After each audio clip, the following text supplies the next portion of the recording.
The Lotus Sutra has received praise in the highest terms from all the famous Buddhist priests. As for me, from the time I first raised my mind to the practice of the Buddha's teachings, I have always felt a special relationship to this sutra.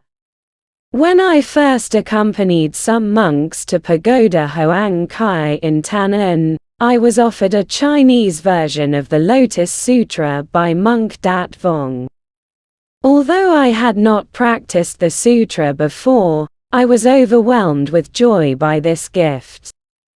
Since then, my attachment to this sutra has been growing stronger and stronger.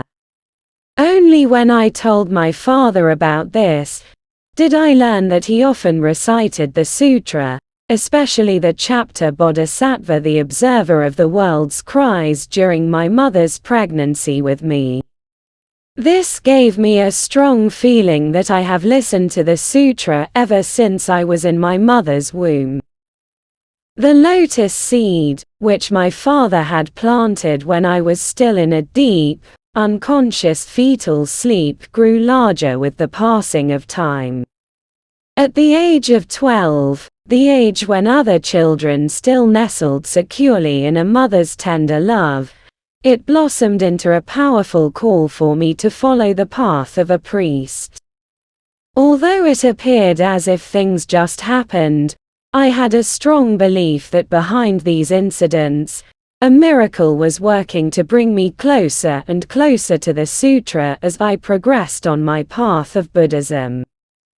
When I was 17, I entered the Buddhist Institute of Nam Viet, which belonged to the pagoda and Quang. I found out that the late Most Venerable Tri Hu, the founder of this temple, also followed the teachings of the Lotus Sutra.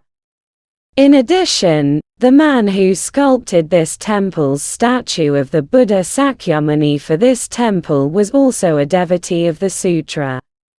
In order to keep his mind and body clean and pure during the whole time he was working on the statue, he bowed down before the Buddhist altar in tribute for every single word of the sutra. Altogether he bowed made 60.000 times. At 25, I was sent to Risho University in Japan to study the sutra. While I was there I had a good chance to get acquainted with the ideas of Saint Nichiren, which are a special feature of Japanese Buddhism. The thirst for knowledge urged me to visit a number of organizations devoted to observing the teachings of Lotus Sutra. I realized that in order to have a right understanding of the sutra, we should practice the Buddha's teachings in the right way. Some people believe that they have penetrated all the meanings of the sutra, but actually they have not comprehended anything. I experienced this false belief 20 years before when I studied all the works written on the sutra and obtained a Ph.D. degree in the doctrine of the lotus. Only later, when I had really penetrated into the spiritual world of the lotus by practicing the Buddha's teachings, did I realize that my early knowledge gained while at the university was still far from having attained the true meanings of the Buddha's words. This explains why some people with few academic achievements have been able to make valuable contributions to Buddhism, while some other with high university degrees have contributed nothing to our religion. As for me, after my return to the country, thanks to the precious teachings of well-known Japanese monks, I have carefully recited the sutra, observed its teachings and paid homage to the Buddhas and Bodhisattvas in the lotus to build up spiritual relations with them in expectation of receiving their blessings on my spiritual life. With this heartfelt attachment to the sutra, I entered the lotus world and found myself closer to the Buddhas and Bodhisattvas. Thanks to it I have led a peaceful and serene life for 15 years in a chaotic society full of upheavals. The calm and clear perspective of the phenomena world that the Lotus Sutra provided have enabled me to make some small contributions to Buddhism. To me, the sutra is not just some printed matter but is essential nutrients for my body and soul.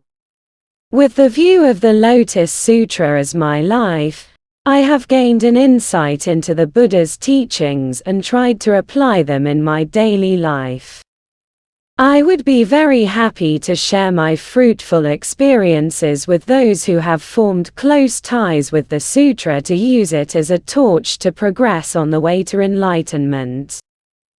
Also, from the point of view of reading between the lines of the sutra, while writing this book I compared the following translations: Kumarajiva's version, a translation written by Dharmaraksa, a Sanskrit version from Nepal, the version found in Khotan and that found in Kashmir. In these four later versions, Dhranas was chapter 22 and the final commission was chapter 28, while in Kumarajiva's version, the final commission was chapter 22 and Dhranas was chapter 26.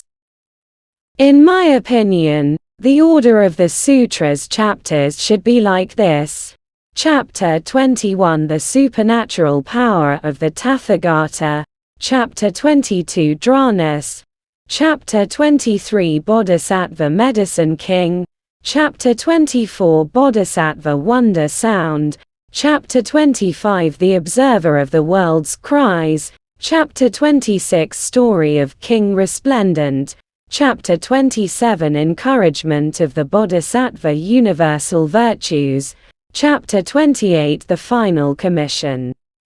The arrangement of the chapters in this order would make sutra's meaning flow more reasonably and logically. The final commission as the ending of the sutra would be logical because after the Buddha had preached the Lotus Sutra, he then left the message for bodhisattvas to continue to propagate the sutra.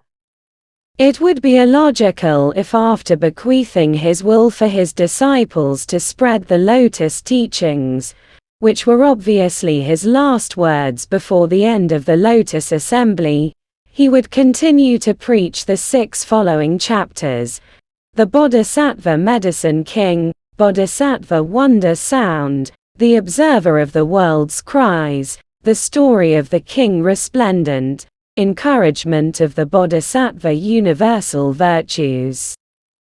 It would be hard to justify this kind of order.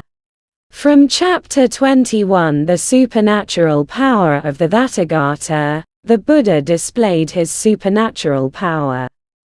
He left his testament for the bodhisattvas springing up out of the earth to preserve the sutra.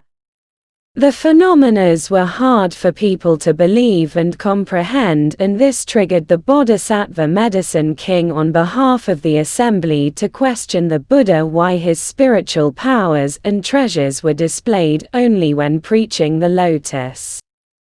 In reply to this question, the Buddha confirmed that if only 4 sentences of the sutra were correctly practiced and observed, the lotus could bestow more blessings on us than all the merits and virtues a person could obtain by worshipping and making offerings to 800,000 Buddhas. On hearing this, Bodhisattva Medicine pledged to preserve the sutra.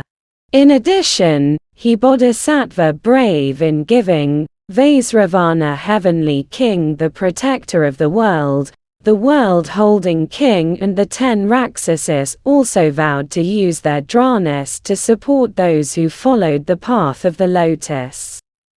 That is the meaning of Chapter 21 The Supernatural of the Tathagata, which was followed by Chapter 22 Dhranas.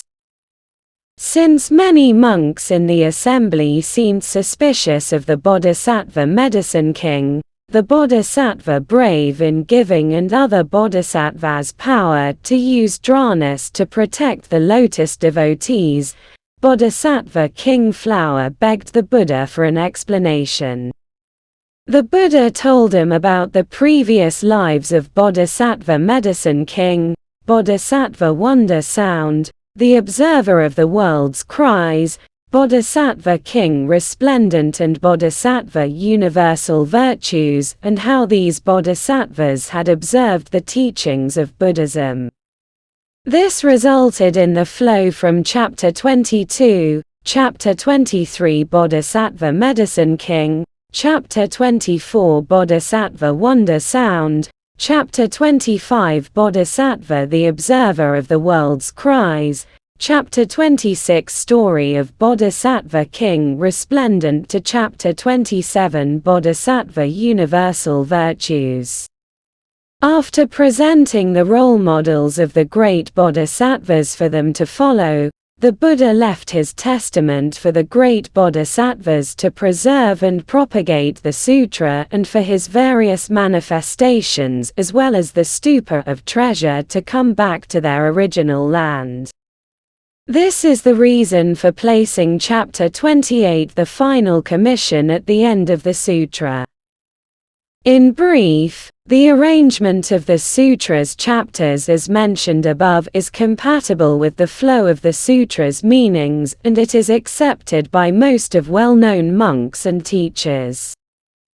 This is our first work of interpreting the Lotus Sutra. Shortcomings and mistakes are, therefore, inevitable. We would be very grateful for criticism from wiser people so that our next work would be improved. May all the merits possibly received from spreading the Buddha's words be bestowed on all living creatures to help us penetrate into the lotus world of the Buddhas.